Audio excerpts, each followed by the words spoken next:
FCI यानी कि food corporation of India की तरफ से जो 2025 की वैकेंसी है उसके बारे में यहाँ पे चर्चा करेंगे।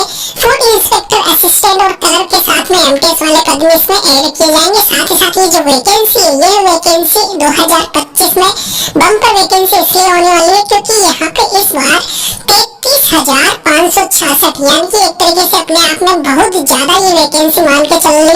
यहाँ पे सिलेक्शन होने के चांसेस इसलिए ज्यादा बढ़ जाते हैं क्योंकि इसमें जो अभी कट ऑफ परसेंटेज पिछली बार गया था रिसेंट ईयर में, वह 15-16 हजार के करीब वैकेंसी थी और साथ ही साथ यहाँ पे जो कट ऑफ था 60-65 के आसपास था। लेकिन इस बार कट ऑफ और भी ज्यादा कम जाने वाला है वैकेंसीज के हिसाब से, तो यह मौका मत चूकना, अप्लाई कर देना। यहाँ पे जो वैकेंसी है उस वैकेंसी के बारे में चर्चा कर लेते हैं। ये भी दोस्तों डिटेल में बात कर लेते हैं। यहाँ पे जो स्क्रीन पे आपको दिख रहा है FCI का वैकेंसी वाला, यहाँ पे ये ग्रेड सेकंड, थर्ड, फोर्थ के हिसाब से कैटेगरी यहाँ पे डिवाइडेड है और साथ ही साथ पोस्ट भी यहाँ पे आप देख सकते हो। ग्रेड सेकंड में depot, general, technician, account, civil की पोस्ट है। साथ ही साथ यहाँ पे नीचे स्क्रॉल करो तो यहाँ पे देख सकते हो technician, general, account, JE, depot, typist, इसके साथ साथ स्टेनो।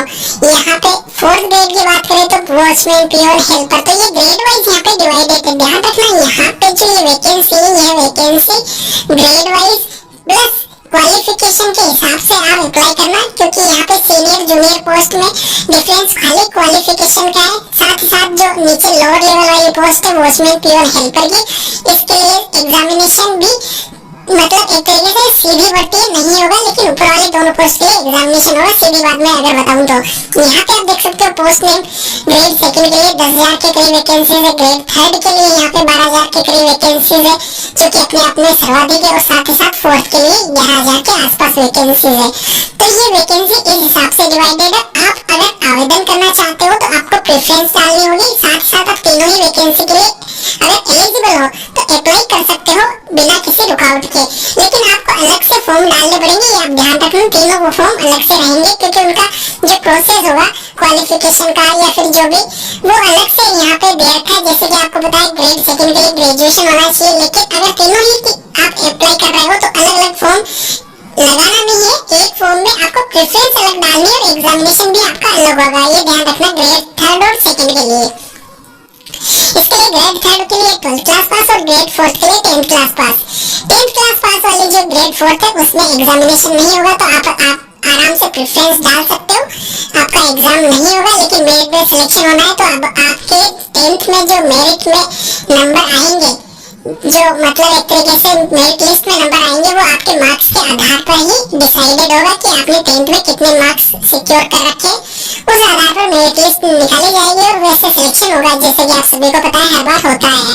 अभी मैं आपको एक चीज क्लियर करना चाहता हूँ, यहाँ पे महिला और पुरुष अभ्यर्थी दोनों ही इसमें वैसे तो आवेदन कर सकते हैं, लेकिन ग्रेड फोर्थ के लिए महिलाएं आवेदन न करें तो ज्यादा बेटर रहेगा, क्योंकि ये वैकेंसी जो मतलब जो प्रोफाइल है वो महिलाओं के लिए सुटेबल नहीं है। बस थोड़ा सा यही डिफरेंस है और बाकी कुछ नहीं है।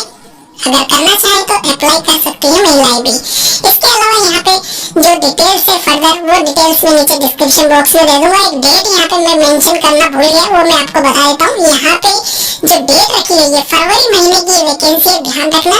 तो यहाँ पे 22 फरवरी इसकी लास्ट डेट रहने वाली है। 22 फरवरी तक आप अप्लाई जरूर कर देना इसको। Graduation 10th class 12th class कर रखा है कुछ भी, आप अप्लाई जरूर कीजिए इस वैकेंसी के लिए। ग्रेजुएशन वाले तीनों ही प्रेफरेंस डालिए और ग्रेड सेकंड ऑब्वियसली पहले आप रखना, फिर उसके बाद में ग्रेड थर्ड और फिर फोर्थ के हिसाब से आपको रखना है। सिंगल पेपर होगा, ध्यान रखना। और रिमेनिंग फोर्थ के लिए